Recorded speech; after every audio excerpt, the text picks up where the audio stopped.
Good morning. This is Christy, your 59er Note Connectress, and thanks for joining me for virtual coffee.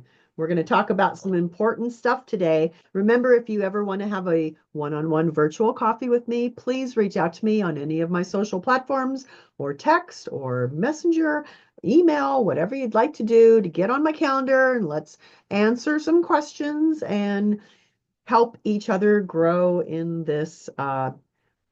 this new environment where control is the new wealth.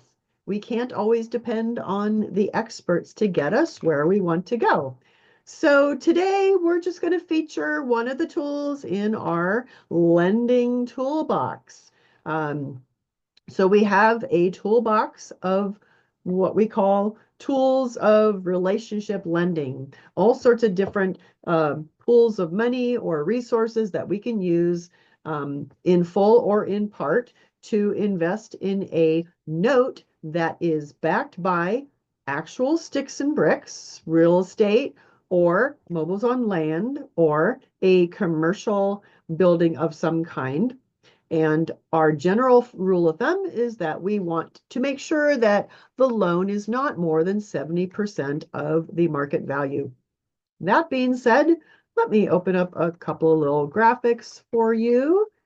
And it always takes a moment to,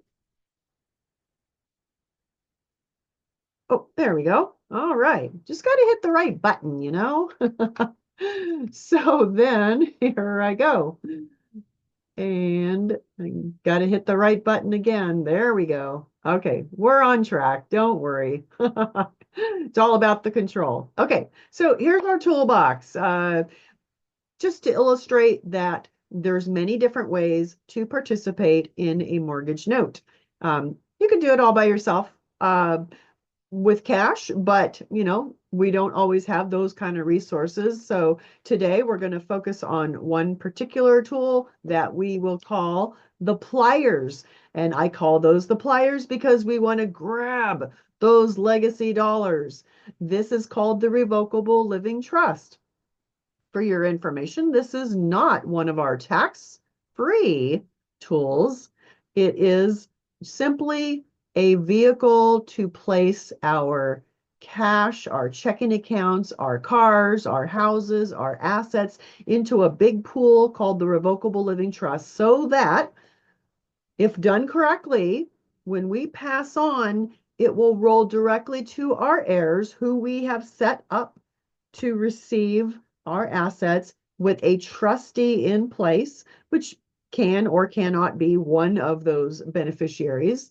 Um, but it's intended to avoid the grueling, torturous process of probate. You have set things up in advance to go smoothly to your heirs. So that's the beauty of a revocable living trust.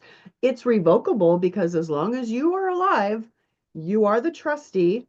It's it's under your social security number, you and your spouse. And revocable means you can change any aspect of it up until the day that you and your spouse are gone. Then it becomes irrevocable. At that time, your designated trustees will go to the IRS and apply for their own tax ID. It will not be reported under their social security number. It will be its own entity. For instance, the Revocable Living Trust of so and so dated such and such. That's going to be probably a pretty long title, but the checking account can also be while you are alive and changing this as things change. Um, your checking account can simply be just like your personal account has always been, your name, your spouse's name. It doesn't have to indicate that it is, in fact, owned by the Revocable Living Trust. A side note, you also want to make sure that all your assets get titled into your Revocable Living Trust because remember, the idea is to avoid probate. So we don't want any loose ends hanging out there that aren't going to be titled to the Revocable Living Trust. Lest I digress. So we want to grab the legacy dollars. And even though this is not a tax-free tool, a lot of the retirement accounts that have been growing tax-free can roll over into the Revocable Living Trust. So that's all I'm going to say on the matter for the moment. Um, in order to get a revocable living trust, you probably will want to hire an attorney who specializes in revocable living trusts. But just be wise.